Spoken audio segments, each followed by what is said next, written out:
Hello there, everybody. Welcome back, and I'm here to be talking about Moon Knight. Now, Moon Knight is the newest show from Marvel Studios, and it's on Disney Plus.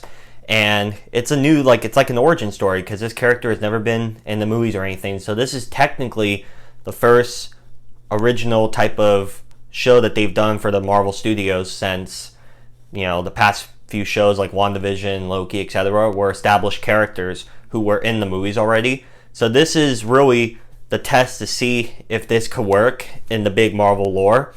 And so it follows this guy named Stephen Grant who seems to have like a normal life and all. He lives in the UK and pretty normal job, all that sorts of stuff. But he comes to realize that he possesses superpowers and he suffers from a multi-personality disorder where he has more than one personality that lives inside of him, the other being Mark Spector. And Mark Spector is the hero that is Moon Knight, who got his powers from the moon god Kushnu, if I pronounced that right. And their goal is to bring vengeance upon people who have done wrong and to stop them by any means.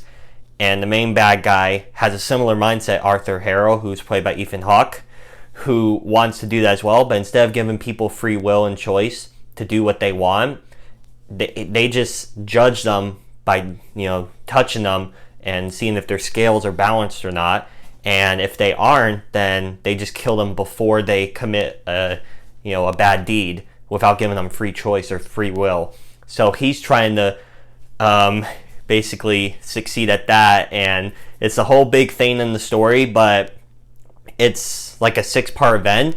And one of my main complaints with the Marvel shows is that they're too short. I feel like they aren't like a full-length show. They're less than 10 episodes, less than 8 episodes, 7 episodes. It's ridiculous how they're usually just 6 episodes. And so if an episode doesn't work, it really brings down the entire quality of the show, because you can't use the excuse being like, well, that was just a filler episode or whatever, because there isn't that much to rework off of. But luckily, in the case of this show, I felt like every episode works really well off each other. There wasn't a dull episode that just felt like a waste. Each episode is around 45 to in the 50-minute range, so they're pretty well rounded times to feel like you're getting fully invested with the characters that they're introducing. And I just thought it was a really good show all around. And one of the things I really liked about it, because there's a lot I like about it, like for example the effects and all, it truly blows me away how we're at a point where TV shows, especially on streaming, can look like this. They look like theater, like movie theater production value. And some of the stuff in here, like how there's some sections like with Kushnu and all, the Egyptian gods, they look really well done. They go to different locations, the fight scenes, the music, like his score. I'm telling you, the people that, I know it's different people and stuff, but the main themes for a lot of these Marvel heroes and just superheroes in general are really well done, I feel. And the Moon Knight one's really fresh. It feels really triumphant. It's such a good score. And of course, like the characters in it, like he has his love interest who is able to hold her own. Layla, she does really well. The performance is there as well. Ethan Hawke, like I said, is really good in this role. You see what I love about the Marvel villains, especially recently, is you're able to understand their motivations and why they're doing what they're doing. And a lot of you can think, I can understand why they're doing that. I like it when it feels grounded and you really think about it. And his reason to, he wants to stop all evil in the world and all, but just how he's going about it is very bad. But it's really interesting to see that perspective. And of course, Oscar Isaac, wow, man, he was terrific, because he's doing what that guy does who, from the Flash show, he plays the Reverse Flash, all the Wells characters, Harrison Wells and all that. He does what he does, where he has to play multiple personalities, not as much on the scale of the Flash actor guy, but the performances that he does play, because there's a few, he does a great job, like especially with the main two that he plays. It's just really well done, and there's some really heartfelt, emotional moments in there, and a lot of it is really sold to us with his performance, because it truly is great. And I really appreciate the message on how, there are all parts of you. That's how this is what I took from it, how there's all parts of you, and instead of just trying to hide or get rid of the parts that you don't like or you don't think people like. Just embrace who you are.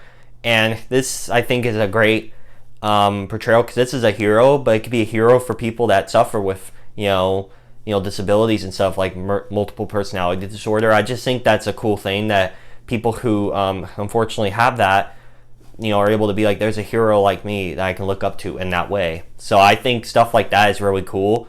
Again, I love the places they go to. They go to like Cairo. Again, they're in the UK and all that type of stuff. There's different, instead of just typical, So it just felt really fresh. They're going to new places that we haven't really seen in the Marvel Universe in a while or ever. So that was good. Performance is solid. The score really good. The characters I really liked. There didn't seem like a bad moment. And there is that one episode which is kind of like an exposition dump, which when you get to that episode, it doesn't really, like with Loki, how the final episode a lot of people said was like an exposition dump. It was really fascinating and interesting to learn more lore about what the show was trying to tell us. So they did a really solid job, and it really, it was kind of built in with the emotional trauma that the character was going through. So again, Marvel, please, more angst, please. We love to see it. Okay. But with all that said, those are my thoughts on Moon Knight. Again, a terrific show all around. I really enjoyed it, and I'm real curious to see where we see this character again, because how I'm assuming they're doing it is these characters that they introduce in the shows and all will, come into the movies and vice versa, and it's like all interconnected. It's really ambitious to see how this all plays out. Really good show. But again, thank you all so much for watching. It means a lot to me. And you want to hit the subscribe button and the bell as well to get notified that when I upload, that would mean a lot. Again, thank you all so much for watching, and I'll catch you on the next video. Bye.